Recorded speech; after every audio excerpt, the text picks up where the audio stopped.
দর্শক, আমরা বাইরের প্যাকেজ ফুড খুবই তৃপ্তি নিয়ে খেয়ে থাকি, কিন্তু আমরা জানিই না যা আমরা খাচ্ছি তা আসলে তৈরি হয় কিভাবে। যদি আপনিও জানতে চান আপনার পছন্দের খাবারগুলো কিভাবে তৈরি হয় এবং কতগুলো ধাপ পেরিয়ে আপনাদের কাছে এসে পৌঁছায়, তাহলে আজকের ভিডিওটি আপনার জন্য। আজকে আপনাদের নিয়ে যাব কিছু অদ্ভুত খাদ্য প্রস্তুতকারী ফ্যাক্টরিতে, যা আপনার হোশ উড়িয়ে দেবে। তাহলে চলুন শুরু করা যাক অবাক দৃষ্টির আজকের ভিডিও।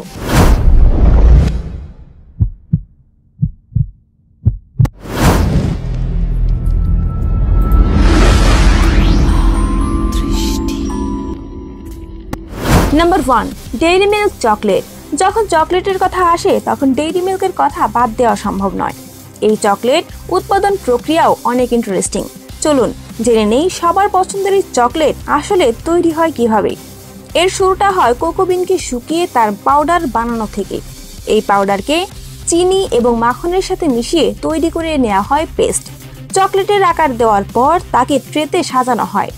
সামনে নিয়ে যাওয়ার সময় একে একটু একটু করে ঝাঁকানো হয়, যাতে চকলেটে বাতাসের বুদবুদ না থাকে। তারপর একে 30 থেকে 40 মিনিটের জন্য ঠান্ডা করা হয়। এরপর একে প্যাকেজিং এর জন্য পাঠিয়ে দেওয়া হয় এবং প্যাকেজিং এর মাধ্যমেই তৈরি হয় আপনার আমার পছন্দের চকলেট।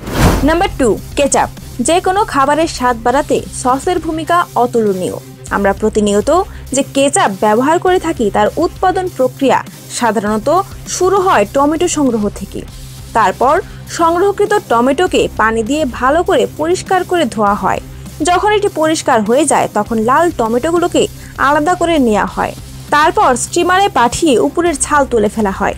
তারপর একটি ব্লেন্ডিং মেশিনে প্রস্তুত করা হয় কেচাপ। কেচাপকে বোতলে ভরা হয় এবং বোতলে ভরার পরই শেষ হয় সুস্বাদু কেচাপের প্রস্তুত প্রক্রিয়া। Number 3, chewing gum. এটিকে তৈরির জন্য প্রথমে প্লাস্টিক এবং সিনথেটিক ম্যাটেরিয়াল দিয়ে বানানো গাম বেস নেওয়া হয়, যাকে মিক্সারে ঢেলে রং এবং ফ্লেভার মেশানো হয় এবং এটিকে স্মুথ রাখার জন্য গ্লুকোজ সিরামও ঢালা হয়। তারপর একে 20 মিনিটের মতো ব্লেন্ড করা হয়। এতে সবগুলো জিনিসই ভালোভাবে মিশে যায়। এরপর এই মিশ্রণকে এক্সট্রুডার মেশিনে ঢেলে দেওয়া হয় এবং আরও কিছুক্ষণ মোল্ড করার পর একে লম্বা করে কেটে নেওয়া হয় এবং কেটে নেওয়া চুইংগামকে টাইট প্যাকেটে বন্ধ করে দেওয়া হয় এবং প্যাকেজিং এর মাধ্যমে উৎপাদন প্রক্রিয়া সম্পন্ন করা হয়।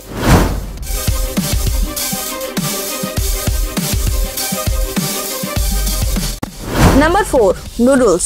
যখনই ঘরে আমরা কোনো ফাস্টফুড বানাই তখন সবার প্রথমে যে নামটি আসে সেটি হলো নুডলস। আর সব জায়গাতেই 2 মিনিটের নুডলস বানানোর কথা তো অবশ্যই শুনেছেন, কিন্তু আপনি কি জানেন এর উৎপাদন প্রক্রিয়াটি আসলে কি?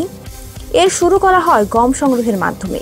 তারপর একে পিষে মোল্ড বানানো হয়। পরে একটি মেশিন দিয়ে শিট আকারে পাঠানো হয়। শিট যাওয়ার সময় তা নুডলসের রূপ নিয়ে নেয়। এরপর এটিকে কেটে ভাঁজ করে দেয়া হয়।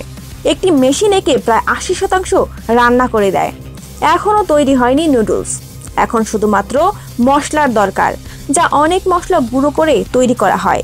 কিন্তু এর উৎপাদন প্রক্রিয়াটি আসলে কি তা কোনো কোম্পানি এখন পর্যন্ত প্রকাশ করেনি। এরপর মশলাসহ প্যাকেজ করা হয় নুডলস এবং প্যাকেজিং এর মাধ্যমে তৈরি হয়ে আপনার আমার কাছে পৌঁছে যায় সুস্বাদু এই নুডলস। প্রিয় দর্শক, এই ছিল কিছু অদ্ভুত ফ্যাক্টরির উৎপাদন প্রক্রিয়া। এর মধ্যে কোনটি আপনাদের সবচেয়ে ভালো লেগেছে তা অবশ্যই কমেন্ট করে জানাবেন এবং ভিডিওটি ভালো লাগলে একটি লাইক দিতে ভুলবেন না।